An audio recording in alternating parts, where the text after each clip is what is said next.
There's a kind of respect that doesn't need to be asked for. It's born in silence, walks with presence, and is sustained by what remains unsaid. It doesn't come from likability, or the desire to be liked.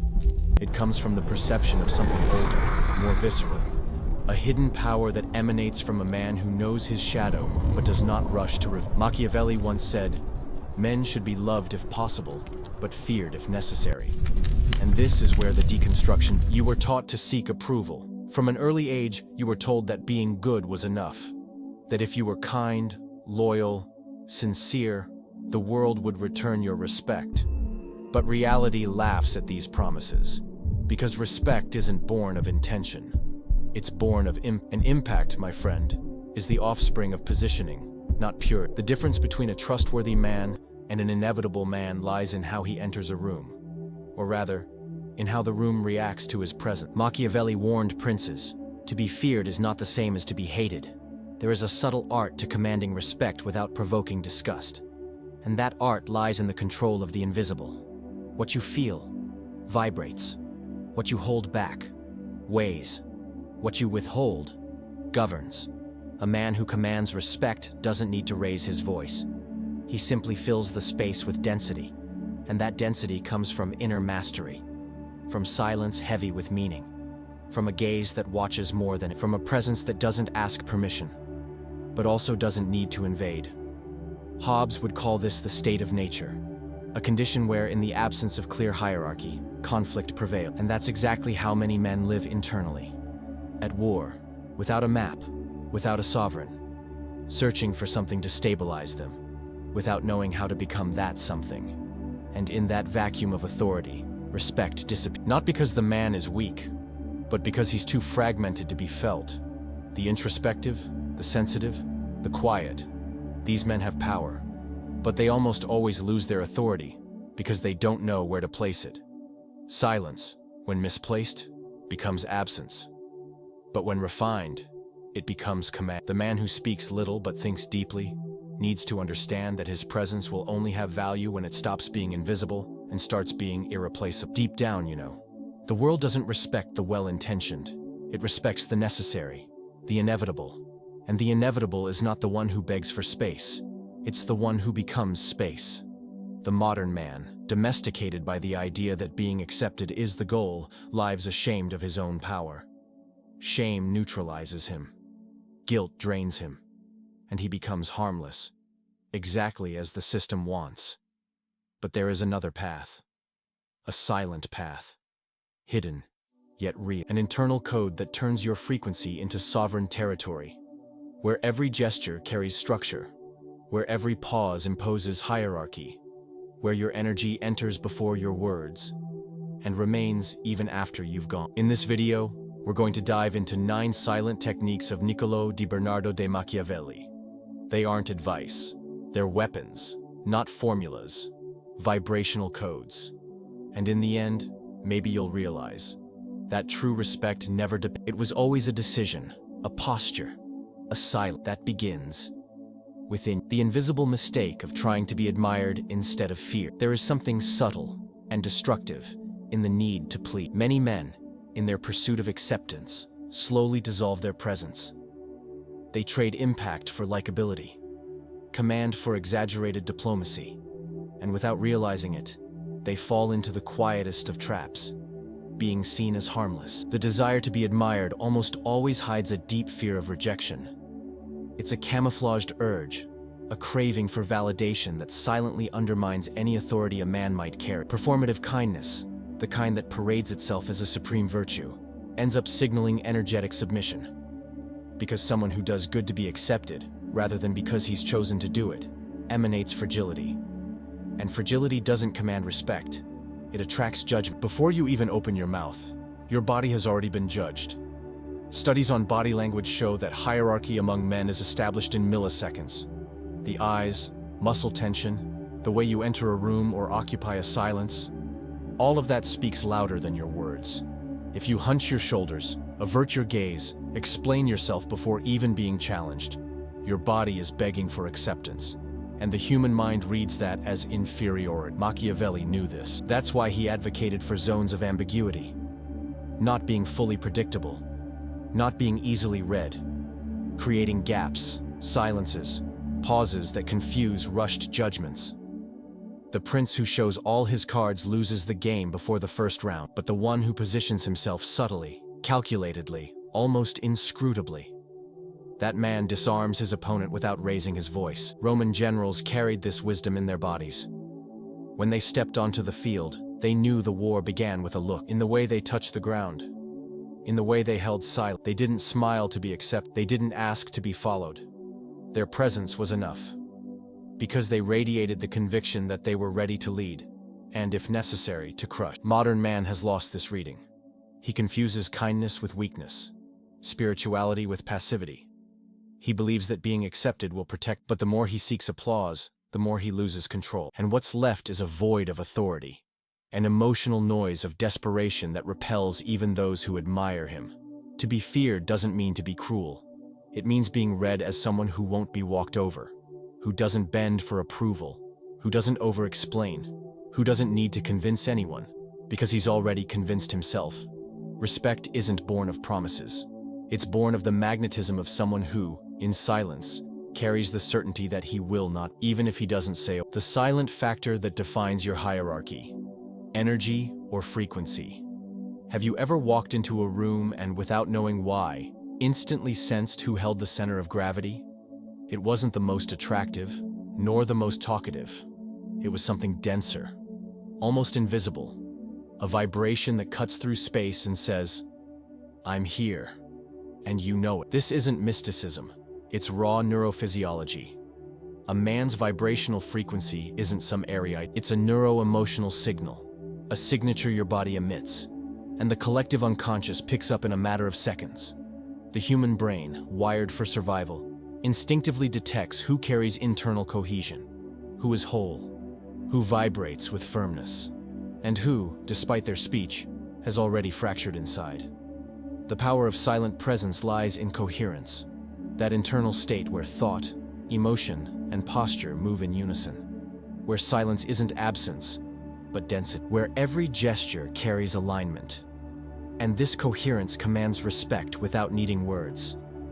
Because if there's one thing all living beings instinctively recognize, it's the field of a predator, even when he's at rest. Neuroscience backs this up. The hypothalamus-cortisol axis, which governs stress response, also regulates our reading of higher. A man with dominant posture, calm gaze, and a grounded center triggers chemical responses of submission or reverence in others, not because he imposes, but because he is. Machiavelli understood the game of appearances, but more than that, he grasped the power of concealing intentions. The prince who reveals everything loses his edge, but the one who knows how to hide his strategy, his pain, his desires, he turns his presence into a mystery, and mysteries are not easily confronted, because the unknown will always be more dangerous than the predictable. Just like in the wild, where the silent wolf is more feared than the barking dog, in social dynamics, the man with stable energy becomes dominant, not by force, but through resonance. Others feel his frequency, and even if they don't understand it, they withdraw, because there's something in him that doesn't waver, that doesn't need to that simply occupies, and that's enough. That's where respect is born. When you become the field, when your presence reorganizes the space without asking permission, when your energy doesn't beg for connection, but demands alignment. At that point, it's no longer about being accepted. It's about being felt. And a man who is felt in that way needs no explanation. The power of not reacting. Strategic resonance technique. There's a kind of strength that doesn't show in movement, but in restraint. In the space between stimulus and response. In that interval where the world tries to provoke and you remain. Silent. Whole. Still on the outside, yet fully aware within.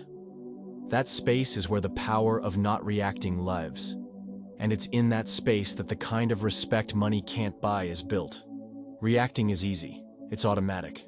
It's the language of those still ruled by primitive impulses. But the man who doesn't react right away is saying something much deeper with his silence. He hasn't been captured. He is still sovereign over himself.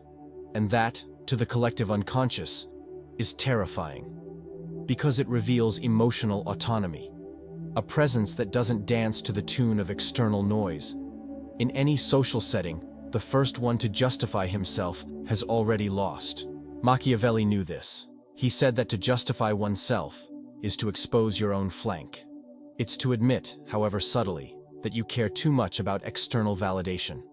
And true respect requires distance from that need, because whoever seeks to be understood at all costs has already confessed his vulnerability. This is where the technique of emotional delay comes in. A space of strategic silence between what happens and what you choose to express. That pause, when made with presence, shifts the entire field. It disarms those who expected a reaction, and it repositions you as someone who sees beyond the obvious, as someone who understands the whole game, not just the latest provocation. Holding back a response is a simple, yet brutal exercise, because it forces you to sit with your own energy, not to unload, not to explain, not to strike back, to breathe inwardly while the world waits for your fall. And when you don't fall, something shifts. Perception shifts. Hierarchy shifts. Silence repositions you as the gravitational center of that moment. And everyone, without knowing why, begins to watch you.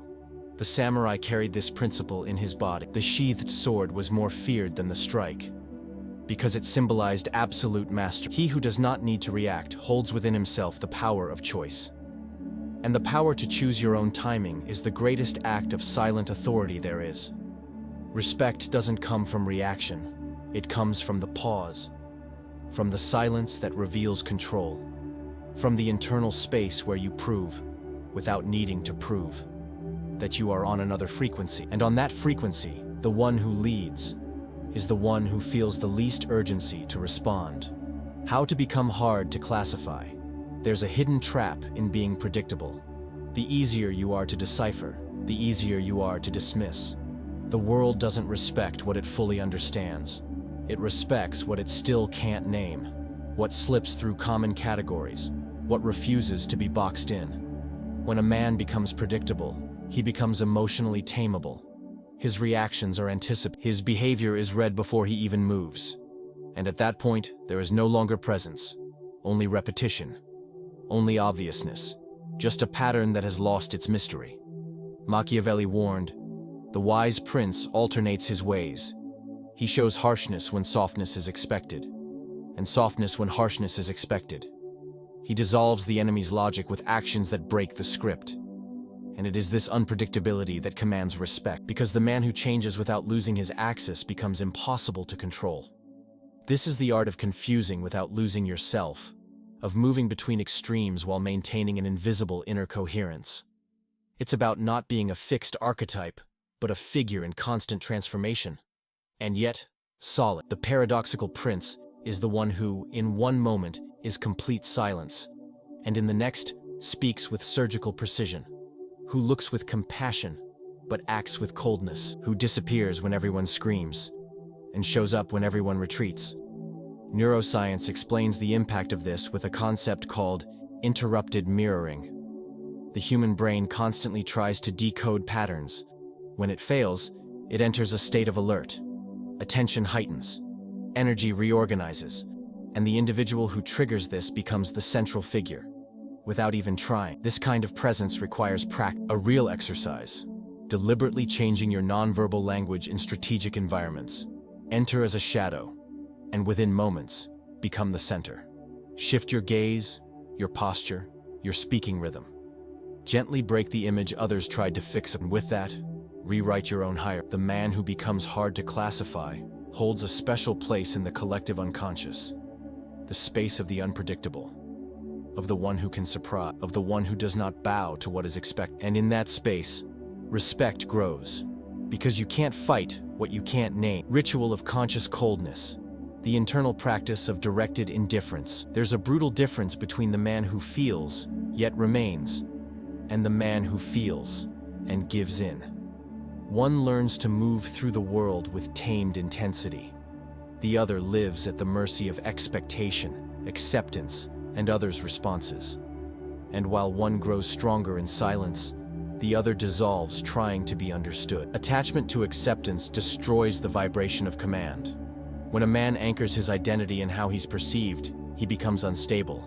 And instability, even when disguised as sensitivity, communicates vibrational weakness. A man who wants to be seen as reliable, but is desperate for connection, emanates dissonance, and respect slips through that crack.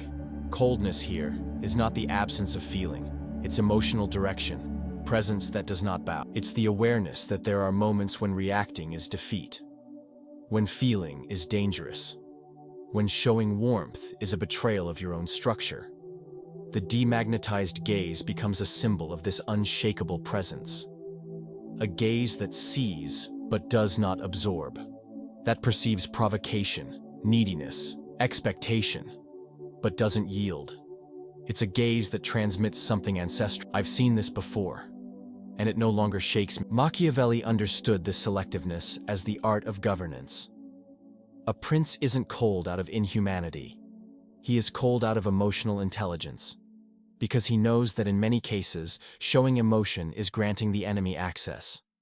It's handing someone else the keys to your vibration.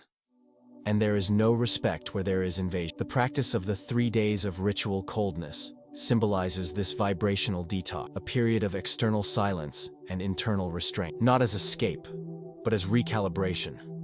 The body returns to its center. The energy is purified. The compulsion to react gives way to strategy. In this state, the man does not expose himself. He observes himself. Carl Schmitt said that the sovereign is the one who decides when the exception takes place. Applied to emotion, this means true command is emotional, and the true leader knows when to feel and when not to, when to expose and when to become stone, when to embrace and when to disappear. Conscious coldness does not cancel love. It only protects it. It doesn't reject connection. It simply filters it. And when well practiced, it turns an ordinary man into a sacred figure, not through rigidity, but through rarity. Because in a world where everyone reacts, the one who remains rules. And that is why respect grows around what is firm, what feels but doesn't bend, what observes but doesn't get confused, what chooses with precision where and how it will be touched. The cost of being respect between discomfort and truth. Respect isn't something earned through desire. It's something imposed through structure. And every structure demands not performative but the silent kind, invisible. The kind no one sees, but that transforms your vibrational field until it becomes undeniable. The truth is that instant respect doesn't come from what you say, nor from what you do in public. It's born from an internal place where everything is calibrated. Presence, silence, boundaries, coldness, clarity. A place where your energy no longer seeks validation. It leads simply by existing. This journey requires passing through the discomfort of not pleasing, of not being understood, of not yielding, of losing relationships that were built on your weakness. Because the man who starts to take a stand will inevitably be confronted, but that confrontation isn't a sign of failure. It's proof that your field has finally begun to disturb. There are two types of spirituality. One that comforts, that embraces, that softens, and another that structures, that disciplines, that turns the spirit into sovereign territory. And it's from this second one that respect, from practical spirituality, from meditation that sharpens, from silence that commands, from solitude that strengthens. Thucydides, when recounting the Peloponnesian War, said coldly, "The strong do what they can, the weak suffer what they must." And as cruel as that may sound, it reveals the hidden mechanics of reality. Because the world respects those who assert themselves, who establish, who emanate something unquestioned. That something is not arrogance. It's frequency. And frequency can't be faked. It's built.